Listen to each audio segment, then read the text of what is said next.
Another candidate for California governor ended their campaign today. Democratic former State Controller Betty Yee announced she is getting out of the race. KCRA 3 political director Ashley Zavala joins us now. And why did she say she's dropping out? Right. This is another turn in this, what has been an unpredictable California governor's race. Yee, though, had not been doing well in the polls, and she did say that that was impacting her ability to raise money for this campaign.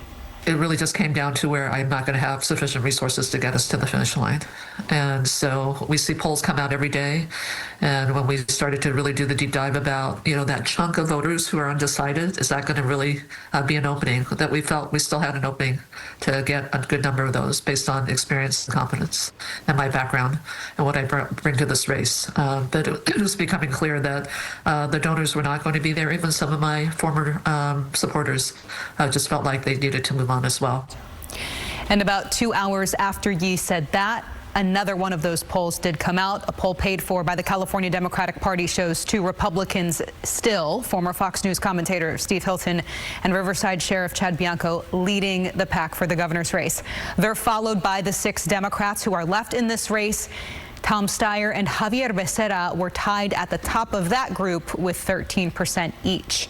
The Democratic Party chairman says there's still too many Democrats in the race and will continue paying for and releasing these polls to urge lower polling candidates to get out. The chairman, though, still will not say who he thinks should get out of this race. I've not called on any specific candidate to step back from their candidacy. I've simply made it clear that every candidate has a responsibility to honestly assess the viability of their campaign. That being said, if you're at 2%, I think it's different than if you're at 12% or you're at 22%. The goal is to ensure that we send a strong Democrat into the general election. Now, these polls specifically from the California Democratic Party are raising more questions than answers now with the situation around Eric Swalwell. Lower polling candidate Javier Becerra is picking up numbers with Eric Swalwell's downfall. So why should these lower polling candidates get out? That was a question raised to Hicks. Also, prior to last week, Swalwell was doing well in this poll, but then these claims came out. Is the Democratic Party on a slippery slope attempting to limit options on the ballot? Hicks said he has no regrets and is again sticking to this plan of releasing these polls. So we still have 2 Republicans polling at the top. Yep. So there's a possibility the top 2.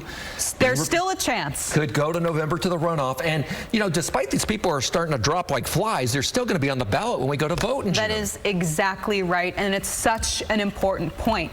Eric Swalwell's name, Betty Yee's name, and everyone else who filed to run for this office back in March will still be on your ballot in June.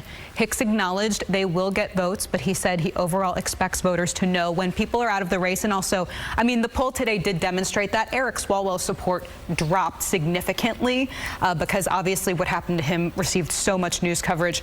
Hicks essentially expects the same for any candidate that gets out. Because people could still vote for them. Oh, they may absolutely. not know. They may not know. They don't. Now they're paying attention to this governor's race. You just really have to hope they're paying attention in June. Right. All right. Thank you, Ashley.